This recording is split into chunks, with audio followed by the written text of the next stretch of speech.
Hey everyone, this is Jyoti here और आज हम कुछ इम्पॉर्टेंट क्वेश्चन करने वाले हैं। तो हमारा जो पहला क्वेश्चन है ये है, संस्कृत व्याकरण पर एक प्रसिद्ध शोध प्रबंध किसने लिखा है? तो वो लिखा है पाणिनि ने। भारत के सुंदरवन क्षेत्र में वनस्पति को हेलोफाइट्स के रूप में वर्गीकृत किया जाता है। ठीक है, तो अगर क्वेश्चन आता है कि भारत के किस क्षेत्र में, जो ये मैंने अंडरलाइन किए हुए हैं ये आंसर है। ये ऑब्जेक्टिव टाइप क्वेश्चंस थे जिनको मैंने कन्वर्ट किया है वन लाइनर में। ठीक है, तो भारत के डैश क्षेत्र में वनस्पति को हेलोफाइट्स के रूप में वर्गीकृत किया जाता है, तो सुंदरवन क्षेत्र में। नववर्ष के अवसर पर उगादि का आयोजन कर्नाटक में होता है। मनुष्यों में ऊर्जा तथा पदार्थों का स्रोत कौन होता है? भोजन होता है। सितारा देवी ये कथक नृत्य से रिलेटेड है। स्कूल व्यवस्था की मुख्य जिम्मेदारी किसकी होती है? तो प्रिंसिपल की होती है, क्योंकि जो स्कूल लेवल पर जो सारा काम देखता है वो कौन देखता है? प्रिंसिपल देखता है। शिक्षक छात्रों की क्षमता छात्रों की जांच करते हुए मापता है। ठीक है, हम जैसे छात्रों की क्षमता मापते हैं कि बच्चा कितना कैपेबल है, तो हम उसकी जांच करते हैं। और जांच ऐसा नहीं है कि पेपर पेन से ही करते हैं, बहुत सारे तरीके हैं बच्चों की जांच करने के, तो हम उससे नापते हैं। कोई भी कार्य की पुनरावृत्ति, जब हम कोई कार्य बार बार रिपीट करते हैं तो उसको हम क्या कहते हैं? आदत। क्या कहते हैं? आदत। व्यक्तित्व का मतलब क्या होता है? व्यक्ति का व्यवहार। क्या होता है व्यक्ति का मतलब? व्यक्तित्व का मतलब व्यक्ति का व्यवहार। आगे है, स्कूल से ड्रॉपिंग आउट का मतलब क्या है? स्कूल से ड्रॉपिंग आउट का मतलब है स्कूल हमेशा के लिए छोड़ देना। दक्कन का पठार क्षेत्र की मृदा निर्माण ज्वालामुखी शैल असिताश्म के अपक्षय द्वारा होता है। ठीक है, झारखंड का लोक नृत्य छऊ है। और लाइजोसोम कोशिका की आत्महत्या की थैली के रूप में इसको जाना जाता है। किसे? लाइजोसोम को। क्वेश्चन अगर आता है कि कोशिका की आत्महत्या की थैली के रूप में किसे जानते हैं, तो इसका जो आंसर है वो है लाइजोसोम। आगे है, शिक्षा ज्ञान हमें स्वयं को समझने में मदद करता है। जब हम शिक्षित होते हैं, हमें ज्ञान होता है, तो हम खुद को समझने में और ज़्यादा कंफर्टेबल होते हैं और ज़्यादा अच्छे से समझते हैं किसे? खुद को। आगे है, विद्यालय पूर्व अवधि में बच्चे विद्यालय में समायोजन संबंधी समस्याओं से ग्रस्त होते हैं। ठीक है, जो विद्यालय से पहले की अवधि होती है, बच्चा कभी स्कूल ही नहीं गया और जब वो जाता है तो उसको जो एडजस्टमेंट करने में बहुत सारी क्या आती है? प्रॉब्लम्स आती है।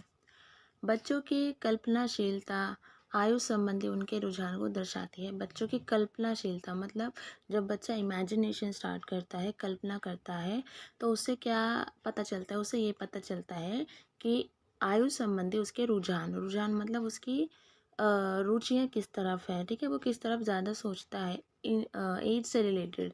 जैसे हमें पता चलेगा, जैसे कोई 11 साल का बच्चा कल्पना कर रहा है तो हमें पता चलेगा अच्छा ये 11 साल का है और किस तरफ इसकी ज़्यादा रुचि है, तो उसका रुझान हमें पता चलेगा। आगे हमारा है, बुद्धिमान अभिभावकों के बच्चे सदैव बुद्धिमान नहीं होते। ठीक है, साइकोलॉजी का क्वेश्चन है। और जो पढ़े लिखे नहीं होते उनके पेरेंट्स, उनके बच्चे भी बहुत इंटेलिजेंट होते हैं।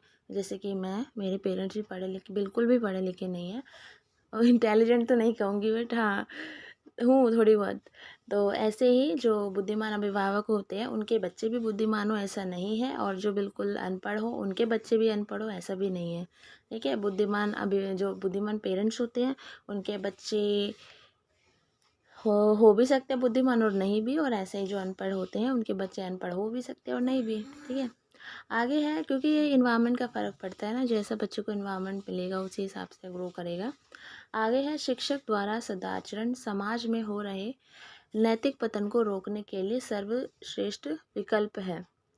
देखो समाज में जो ये मैल्यू कह रही हूँ, वैल्यूज़ डाउन हो रही है, तो इनको रोकने के लिए सबसे अच्छा जो विकल्प है वो है शिक्षक द्वारा सदाचरण। देखो हमारा जो समाज है वो परिवार से बनता है और परिवार में हमारे बच्चे भी रहते हैं। तो देखो बच्चे टीचर से ज़्यादा सीखते हैं कि टीचर जैसा रोल मॉडल होगा, जैसा वो आचरण करेगा, बच्चा सीखेगा, घर में बताएगा। ठीक है, और घर में क्या बताएगा मतलब आने वाला टाइम बच्चों से ही बनेगा। तो बच्चे में भी वो चीज़ आएंगी। तो अभी चलो ठीक है जो हो रहा है, लेकिन जैसे जैसे ये बच्चे बड़े होंगे इनका जो समाज बनेगा वो कहीं ना कहीं बहुत अच्छा होगा, नैतिक मूल्य से भरा होगा। ठीक है, तो ये बहुत इम्पोर्टेंट रोल होता है सॉरी, और ये सबसे अच्छा विकल्प भी माना जाता है। निर्णय लेने का कार्यक्षेत्र प्रशासन का होता है। ठीक है, प्रशासन ही निर्णय लेता है। और उसके बाद है भाषा का व्यवहारिक ज्ञान भाषा प्रयोगशाला में सिखाया जाता है। इम्पॉर्टेंट क्वेश्चन है। आगे है कुख्यात विश्वघाती मीर जाफ़र कहाँ से संबंधित है, तो इसका जो आंसर है ये है प्लासी के युद्ध से ये संबंधित है। ताजे जल की तुलना में समुद्री जल का हिमांक बिंदु निम्न होता है। आयात निर्यात पर कोई प्रतिबंध नहीं, इसका मतलब मुक्त व्यापार। ठीक है, या मुक्त व्यापार का मीनिंग अध्यापन का सर्वप्रथम परिणाम है विद्यार्थी के व्यवहार का इच्छित दिशा में बदलना। देखो, अध्यापन जो आप पढ़ाई करवा रहे हैं बच्चों को, तो उसका पहला जो परिणाम निकलेगा, पहला परिणाम तो यही है कि जो बच्चों को हमने जिस पर्पज़ से बच्चों को सिखाना शुरू किया था, क्या वो पर्पज़ पूरा है, क्या वो पूरा हो रहा है, तो पहला परिणाम यही होता है। ठीक है, शिक्षा का उचित अर्थ क्या है, व्यवहार में परिवर्तन। ठीक है, शिक्षा का अगर सबसे बेस्ट जो मीनिंग पूछा जाता है तो इसका जो आंसर होता है वो होता है कि उसके बिहेवियर में चेंज आना। ठीक है, और देखो बिहेवियर में चेंज है, वो पॉजिटिव भी होता है नेगेटिव भी होता है। ठीक है, जैसे कोई बच्चा है, कुछ गलत हैबिट्स उसके अंदर आ गई है। ठीक है, तो वो हम उसको एक शिक्षा का उचित अर्थ नहीं मान सकते। ठीक है, अगर वो कुछ भी इसके अंदर कुछ रॉन्ग वे में जा रहा है बच्चा, तो हम ये नहीं कहेंगे इसके बिहेवियर में चेंज आ गया है तो वो ये एजुकेशन चली गई है, तो ऐसा नहीं होता है। ठीक है, पॉजिटिव वे में चेंज आना चाहिए। ठीक है, वैसे नेगेटिव पॉजिटिव दोनों एस्पेक्ट में देखा जाता है ये, मतलब मेनली पॉजिटिव होता है। तो बहुत ही कंफ्यूजिंग है वैसे मेनली शिक्षा का मीनिंग, मैं कभी इसकी भी वीडियो बना के डालूंगी। देखिए काफ़ी अच्छे से मेरे पास एक बुक है उसमें दिया हुआ है, तो वो आपको पता होना चाहिए डेप्थ में, क्योंकि देखो होता क्या है कि जो बिहेवियर में चेंज है वो कभी कभी किसी बीमारी की वजह से बच्चा कभी बीमार है, और कभी होता है कि कोई कंडीशंस ऐसी है कि उसके बिहेवियर में चेंज, तो बिहेवियर में चेंज आने को ही हम एजुकेशन नहीं मान सकते ना। तो बिहेवियर में चेंज काफ़ी और तरीक़ों से भी आता है। तो बिहेवियर में चेंज आना ठीक है एजुकेशन का उचित अर्थ है, लेकिन बिहेवियर में किस टाइप के चेंजेस आने चाहिए जिससे हम माने कि ये शिक्षा है। तो ठीक है, अभी आप इतना समझो क्योंकि ऑब्जेक्टिव टाइप क्वेश्चंस आएंगे। बाकी मैं इसके ऊपर भी एक वीडियो बना दूंगी अच्छे से कि शिक्षा का अर्थ होता क्या है मेनली।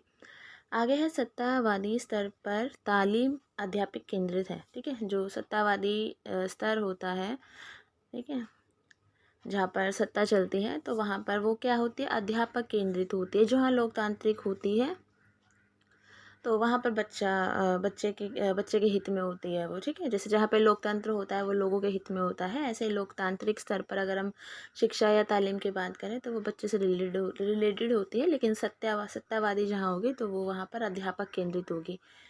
संपूर्ण शिक्षा की संकल्पना का प्रतिपादन किसने किया था, तो ये किया था श्री अरविंद जी ने। किसने किया था, श्री अरविंद जी ने। तो ये इतनी सी वीडियो है। अगर आपको पीडीएफ चाहिए तो आप लोग टेलीग्राम से ग्रुप से जाके इसे ले सकते हैं। And thanks for watching.